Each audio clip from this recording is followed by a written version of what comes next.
இன்று காலை பிரதமர் மோடி அவர்கள் மிகப்பெரிய அறிவிப்பு ஒன்றை வெளியிட்டிருக்கிறார். அதாவது excise duty, special excise duty on petrol and diesel. ஹலால் வரி பெட்ரோலுக்கு 10 ரூபாயும் டீசலுக்கு 1 லிட்டருக்கு 10 ரூபாயும் குறைக்கப்பட்டிருக்கிறது. ஏழை எளிய மக்கள் எந்தவித விலை உயர்வினால் பாதிக்கப்படக்கூடாது என்பதற்காக 1 லிட்டர் பெட்ரோலுக்கு 10 ரூபாய், 1 லிட்டர் டீசலுக்கு 10 ரூபாய் என எக்ஸைஸ் டியூட்டியை குறைத்திருப்பதன் வாயிலாக இந்திய நாட்டினுடைய மக்கள் எந்தவித விலை உயர்வுக்கும் ஆட்படாமல் அவர்கள் எப்போதும் போல தங்களுடைய அத்தனை எரிசக்தி தேவைகளையும் பூர்த்தி செய்யக்கூடிய அளவிலே இன்றைய அறிவிப்பு இருக்கிறது. இதற்காக பிரதமர் மோடி அவர்களுக்கு சிறப்பான நன்றியை நாங்கள் உரித்தாக்குகிறோம். கலைஞர் கருணாநிதி அவர்களுடைய மகனுக்குத்தான் முதலமைச்சர் பொறுப்பு கிடைத்தது, அவருடைய மகனுக்குத்தான் துணை முதலமைச்சர் கிடைத்திருக்கிறது. ஆக முதல் குடும்பம் தான் முதலமைச்சர் பதவிக்கு உரிமை உள்ளவர்கள் என்றாலும் கூட அந்த குடும்பத்திலே இருக்கின்ற பெண்களுக்கு கூட அவர்கள் 2ஆம் பட்சமாகத்தான் அங்கு நடத்தப்பட்டு வருகிறார். ஒரு 5 வருஷம் ஒரு தொகுதியில உழைக்கிறோம், 5 வருஷம் அந்த தொகுதியில நம்மளுடைய என்டையர் எஃபர்ட் போடுறோம் அப்படிங்கும் போது கூட்டணியில அந்த தொகுதி நம்மளுக்கு கிடைக்கல அப்படின்னா எவ்வளவு வருத்தம் இருக்கிறது நானும் கடந்துதான் வந்திருக்கேன். ஆனா ஒரு கூட்டணி பேச்சுவார்த்தை, கூட்டணி அப்படிங்கும் போது நிறைய தொகுதிகள் நமக்கு, நாம நினைச்சிட்டு இந்த தொகுதிகள் நம்மளுக்கு கிடைக்காம போயிருக்கலாம், அவங்க நினைச்சு இந்த தொகுதிகள் அவங்களுக்கு கிடைக்காம போயிருக்கலாம், இதெல்லாம் கலந்துதான். ஆனாலும் கட்சியினுடைய ஒரு முடிவைக்கு எதிர்ப்பு தெரிவிக்கின்ற விதமாக, தங்களோட மன கஷ்டத்தை வெளிப்படுத்துகின்ற விதமாக இந்த மாதிரியான ஒரு சில சம்பவங்கள் பிஜேபி கட்சிக்குள்ளேயே நடப்பது மிகுந்த வருத்தத்திற்குரியது. நான் என்ன பொறுத்த வரைக்கும் எந்த தேர்தலாக இருந்தாலும் கட்சி என்ன பணி எனக்கு கொடுக்கப்பட்டிருக்கோம் 1% கூட அதை குறைத்துக் கொள்ளாமல் வேலை செய்கிறோம். அதனால கட்சி யாரை வேட்பாளராக அறிவித்தாலும் என்னுடைய பணி என்பது 100%ல 1% கூட குறையாது. ஊடக நண்பர்களுக்கு வணக்கம். அமெரிக்க ஈரான் போரின் விளைவாக 2 நாடுகள் மட்டுமல்ல, மத்திய கிழக்கு நாடுகள் அத்தனை நாடுகளுமே இன்று ஒரு போரினுடைய பதற்றமான சூழலில் இருந்து கொண்டிருக்கிறது. இந்தியா தன்னுடைய எரிசக்தி தேவைக்காக 70%க்கு மேலான பெட்ரோலிய பொருட்களை இறக்குமதி செய்யக்கூடிய சூழலில் இந்தியாவினுடைய எரிசக்தி தேவைக்காக இறக்குமதி செய்கின்ற எண்ணெய் கப்பல்கள் ஈரானினுடைய கட்டுப்பாட்டில் இருக்கின்ற ஹார்முஸ் நீரிணை பகுதி வழியாகத்தான் வர வேண்டும். இந்த போரின் காரணமாக நமக்கு வரவேண்டிய எண்ணெய் கப்பல்களுடைய எண்ணிக்கை பெருமளவு குறைந்தது. அந்த பகுதி முழுவதுமாக போர் மூட்டத்துடன் இருந்த காரணத்தினால் நமக்கு வரவேண்டிய எண்ணெய் கப்பல்களுடைய வரத்து பெரிதும் பாதிப்புக்குள்ளானது. இவை இல்லாமல் அதிகமான மக்கள் தொகை கொண்டிருக்கக்கூடிய இந்திய நாட்டிலே பெருமளவு எரிபொருள் தேவைக்காக நாம் வெளியில் இருந்து இறக்குமதியை நம்பி இருக்கக்கூடிய சூழலில் உள்நாட்டு தேவைகளை குறைக்காமலும் ஏழை எளிய மக்கள் எந்தவித இடையூறும் இல்லாமல் அவர்களுக்கு தேவையான பெட்ரோல், டீசல், எல்பிஜி சிலிண்டர்களை பெறுகின்ற வகையிலேயும் மத்தியில் இருக்கக்கூடிய பிரதமர் மோடி அவர்கள் தலைமையிலான அரசு பல்வேறு நடவடிக்கைகளை எடுத்தது. ஒன்று, உள்நாட்டிற்குள்ளாக வணிக சிலிண்டர்களுடைய பயன்பாட்டிற்கு சில கட்டுப்பாடுகளை கொண்டு வந்தது. குறிப்பாக கள்ளச்சந்தை அல்லது குறிப்பிட்ட ரூலுக்கு எதிராக வணிக சிலிண்டர்களுடைய பயன்பாடு யாரோ ஒரு குறிப்பிட்ட சிலரின் கைகளுக்கு செல்லாமல் முழுமையாக கட்டுப்படுத்தப்பட்டு விநியோகம் என்பது பெருமளவு எந்த ஒரு மக்களையும் பாதிக்காத வண்ணம் செயல்படுத்தப்பட்டு வந்தது. இன்று காலை பிரதமர் மோடி அவர்கள் மிகப்பெரிய அறிவிப்பு ஒன்றை வெளியிட்டிருக்கிறார். அதாவது excise duty, special excise duty on petrol and diesel. ஹலால் வரி பெட்ரோலுக்கு 10 ரூபாயும் டீசலுக்கு 1 லிட்டருக்கு 10 ரூபாயும் குறைக்கப்பட்டிருக்கிறது. நமக்கெல்லாம் தெரியும், இந்திய ஆயில் கம்பெனிகள் இன்று சர்வதேச அளவிலே ஒரு பேலனுடைய விலை $1 மேலாக சென்று கொண்டிருக்கக்கூடிய சூழலில், பெட்ரோல் டீசல் விலை கணிசமாக உயர்ந்திருக்கக்கூடிய சூழலில் எண்ணெய் நிறுவனங்களுடைய பாதுகாப்பு கருதியும் ஏழை எளிய மக்கள் எந்தவித விலை உயர்வினால் பாதிக்கப்படக்கூடாது என்பதற்காகவும் 1 லிட்டர் பெட்ரோலுக்கு 10 ரூபாய், 1 லிட்டர் டீசலுக்கு 10 ரூபாய் என எக்ஸைஸ் டியூட்டியை குறைத்திருப்பதன் வாயிலாக இந்திய நாட்டினுடைய மக்கள் எந்தவித விலை உயர்வுக்கும் ஆட்படாமல் அவர்கள் எப்போதும் போல தங்களுடைய அத்தனை எரிசக்தி தேவைகளையும் பூர்த்தி செய்யக்கூடிய அளவிலே இன்றைய அறிவிப்பு இருக்கிறது. இதற்காக பிரதமர் மோடி அவர்களுக்கு சிறப்பான நன்றியை நாங்கள் உரித்தாக்குகிறோம். எல்பிஜி சிலிண்டர்களை பொறுத்த வரைக்கும் நாம் அனைவரும் அறிந்ததே, கடந்த 12 ஆண்டுகளில் 11 கோடி பெண்களுக்கு, ஏழை பெண்களுக்கு உஜ்வாலா திட்டத்தின் வாயிலாக எரிவாயு இணைப்பு கொடுக்கப்பட்டது என்பது குறைந்த காலத்தில் அதிகமான கோடிக்கணக்கான எரிவாயு இணைப்புகளை புதிதாக இந்தியாவில் நாம் உருவாக்கி இருக்கிறோம். இது ஒரு புறம். இன்னொரு புறம், இன்று எரிசக்தி துறையிலே தன்னிறைவு எட்டுவதற்காக பல்வேறு முயற்சிகளை மத்திய அரசு மேற்கொண்டு வருகிறது. புதிதாக பெட்ரோலிய வளங்களை கண்டறிதல், பெட்ரோலிய ரிஃபைனரிஸுக்கு தனியார் மூலமாகவும் ஊக்குவிப்பு செய்தல் என்று பல்வேறு சிறப்பு நடவடிக்கைகள் ஒரு புறம் இருந்தாலும் கூட அன்றாட பயன்பாட்டிலே பெட்ரோல், டீசல், எல்பிஜியினுடைய பயன்பாடு என்பது ஒவ்வொரு மக்களையும் பாதிக்கக்கூடியது.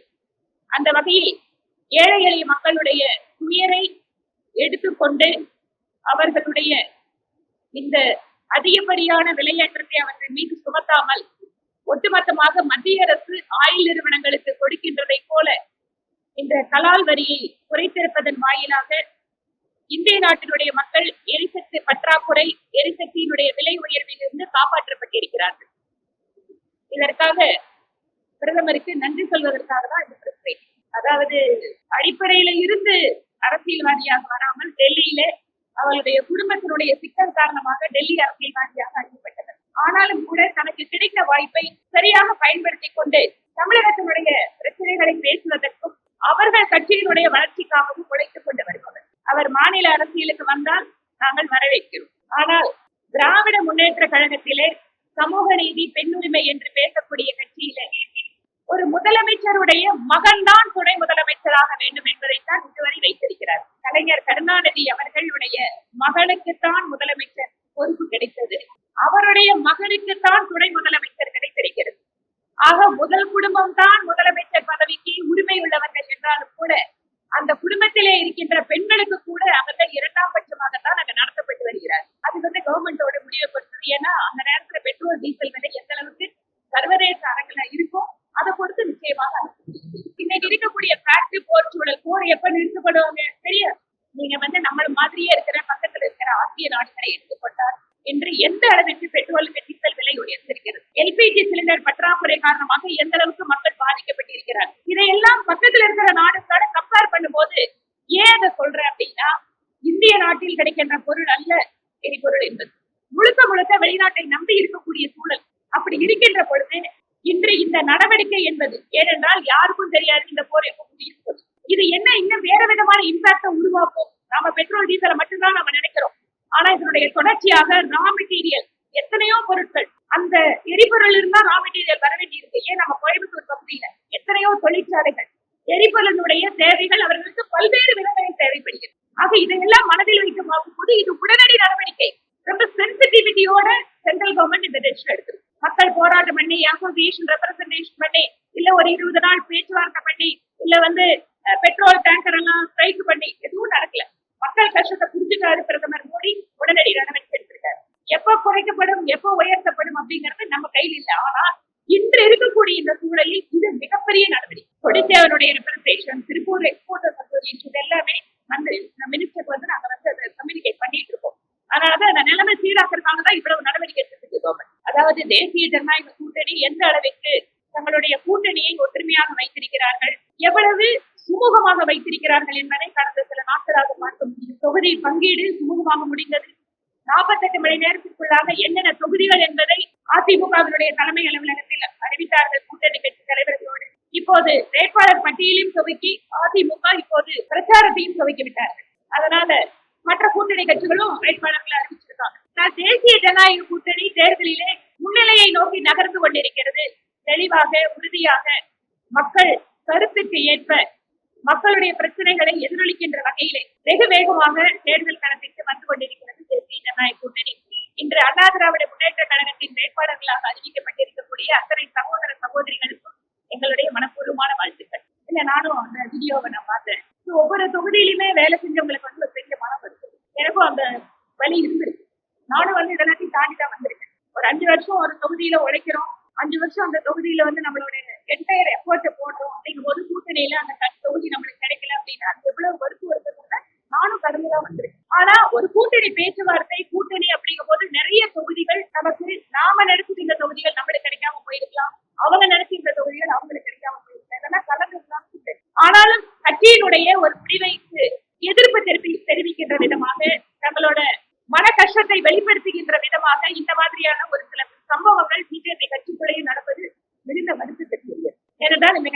எல்லா லெவல்லையுமே பேசுறதுக்கு என்று நிர்வாக கட்டமைப்பு இருக்கிறது. இப்ப நீங்க கோயம்புத்தூர் எடுத்துட்டீங்கன்னா கூட 16ல நாங்க எந்த தொகுதியிலும் பேசல. ஆனா நல்ல ஓட்டு நாங்க வாங்கியிருந்தோம். எல்லா தொகுதியிலையும் 10% மேல எங்களோட தெற்கு தொகுதியில 22% ஓட்டு வாங்கியிருந்தோம். 21ல சிட்டிங் எம்எல்ஏ தான் அதிமுக எங்களுக்காக விட்டுருக்காங்க. இன்னைக்கு ஒரு சில சிட்டிங் எம்எல்ஏக்கள் அவங்க விட்டுருக்காங்க. நாங்க எங்களோட தொகுதி பலம் வாய்ந்த தொகுதி. 24 தேர்தல்ல மிக அதிகமான வாக்கு வித்தியாசம் வச்சிருந்த எங்களோட தொகுதிகள், எங்கள் தொண்டர்கள் கடுமையாக உழைத்த தொகுதிகள் எல்லாம் வென்று எங்கள்கிட்ட இல்ல கூட்டணி கட்சிகளுக்கு ஒதுக்கப்பட்டது. ஆனால் கட்சியினுடைய தலைமை இது குறித்து சம்மதமா யாராருக்கு எந்த நேரத்துல என்ன செய்யணும் அப்படிங்கிறதுல தெரிவார். யாருக்கு சீட்டு கொடுத்ததோ கட்சி தலைமை அதை எல்லாரும் ஒரு சேர்த்துட்டு தலைப்பட்டு எங்களுடைய நோக்கம் என்பது போட்டியிடக்கூடிய இடத்துல எல்லாம் பாஜக வெற்றி பெற வேண்டும், எங்கள் தேசிய ஜனநாயக கூட்டணி வெற்றி பெற வேண்டும். அதுதான் எங்களுடைய ஒரே இலக்கு தவிர யார் அங்க வேட்பாளர் அப்படிங்கிறது முக்கியம் இல்ல. வடதொகுதியில நான் தான் வேட்பாளர் இந்த கட்சி அறிவிக்கல, அப்புறம் நீங்களே கற்பனை பண்ணிட்டு எல்லாம் கேட்டுருந்தீங்கன்னா அதுதான் முன்னாடி சொன்ன மாதிரி தெற்கு தொகுதி மக்கள் எனக்கு வாழ்க்கையில ஒரு மிக சிறப்பான ஒரு அரசியல் தளத்தை கொடுத்தவர். ஒரு வரலாற்று வெற்றி அப்படிங்கறத என்னோட அரசியல் வாழ்க்கையில அதை கொடுத்தவர்கள் தெற்கு தொகுதி மக்கள். 10 வருட காலம் ஒவ்வொரு மூலை முடுக்கிலேயும் ஒவ்வொரு தெருக்களிலேயும் ஒவ்வொரு பிரிவு மக்களுக்காகவும் உழைத்துக் கொண்டிருந்தவன் நான். ஆனாலும் கூட வெறும் எம்எல்ஏ மட்டுமல்ல, கட்சி அதை விட ஒரு பெரிய அங்கீகாரம் கொடுத்து தேசிய தலைவர் பொறுப்பையும் கொடுத்து தேசிய தலைவர் நாடு முழுக்கும் தான் வேலை பண்ணிட்டு இருக்கேன். அதனால ஒரு குறிப்பிட்ட தொகுதி அப்படிங்கிறது பிஜேபிக்கு அங்கும் இங்குமாக மாற்றம் இருந்தாலும் எல்லா தொகுதி மக்களுக்காகவும் உழைக்க வேண்டும். எப்படி பிரதமர் சொல்கிறார், நான் பிரதமராக அத்தனை 140 கோடி மக்களுக்கும் உழைக்கின்ற மாதிரி எங்களுக்கு வாய்ப்பு கிடைக்கின்ற பொழுது எல்லாருக்கும் உழைச்சிருக்காங்க. அதனால முதல்ல இது வேட்பாளர் அறிவிக்கல, அந்த கேள்விகளுக்கு பொறுத்தாது. அதாவதுங்க அலையன்ஸ் பொறுத்த வரைக்கும் ஒரு நூல் இது எங்களோட அவர்கள் எங்களோட இந்த பேச்சுவார்த்தைன்னா அந்த பேச்சுவார்த்தைக்கு நான் போகல, பட் எங்களோட கூட்டத்துல சொல்கின்ற பொழுது சிட்டிங் எம்எல்ஏ அப்படிங்கிறது ஒரு எல்லா கட்சிகளுமே இந்த சிட்டிங் எம்எல்ஏங்கிறது ஒரு ரைட். அதனால இதை மனதில் வைத்துக் கொண்டு எல்லா கன்ஸ்ட்ரைன்ஸ் மத்தியில தான் எல்லாரும் ஒர்க் பண்ண வேண்டியதா இருக்கு. இப்ப நீங்க உதாரணத்துக்கு எங்களோட வந்திருக்கிற பாமக, எங்களோட வந்திருக்கிற அமமுக, அவங்களுக்கும் நம்ம சீட்டு கொடுத்தாலும் அப்ப சிட்டிங் எம்எல்ஏ ரூல் நம்ம அந்த இடத்துல ரொம்ப ஃபாலோ பண்ண முடியாது. ஏன்னா கூட்டணி கட்சியை கொண்டு வரணும். அதனால நான் சொன்ன 20 சிட்டிங் எம்எல்ஏ தெற்கு தொகுதியில பிஜேபிக்காக கொடுத்தாங்க.